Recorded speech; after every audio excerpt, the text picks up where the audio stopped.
Amerika Birləşmiş Ştatları və Çin Xalq Respublikası arasında davam edən ticarət mübahisəsi fonunda mühüm bir addım atılıb. ABŞ Maliyyə naziri Scott Bessentin verdiyi açıqlamaya görə iki ölkə qarşılıqlı şəkildə ticarət tariflərini azaltmaq barədə razılığa gəlib.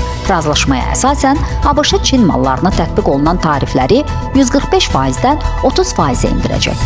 Eyni zamanda Çin də ABŞ məhsullarına tətbiq etdiyi rüsumları 125%-dən 10%-ə qədər azaldacaq. Tariflərin azaldılması 90 günlük müddət üçün qüvvədə olacaq və 14 may tarixindən etibarən tətbiq olunacaq.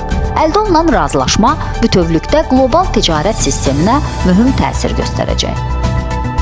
Xüsusilə ABŞ və Çin kimi iki iri iqtisadiyyat nəhəngi arasında belə bir yumşalma beynəlxalq investorlar üçün əhəmiyyətli bir siqnal hesab olunur. Qərarın mühüm hissələrindən biri də Çinin ABŞ məhsullarına daha açıq bazar təmin etmək öhdəliyidir. Donald Trump'ın tarif siyasəti ABŞ-yə gündəlik təxminən 2 milyard dollar əlavə qazanc gətirəcək.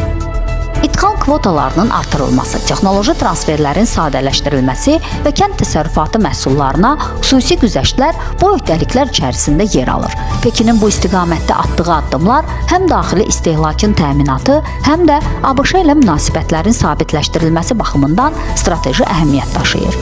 Bəzi Çin analitikləri bu qərarın Pekin üçün həm iqtisadi, həm də siyasi baxımdan tənzimlənmiş qələbə olduğunu qeyd edir. ABŞ məhsullarına güzəştli rüsumların tətbiqi Çin bazarında istehlakçıların seçim imkanlarını artıracaq. Eyni zamanda bu ölkə ilə münasibətlərdə daha yumşaq mövqe göstəriləcək.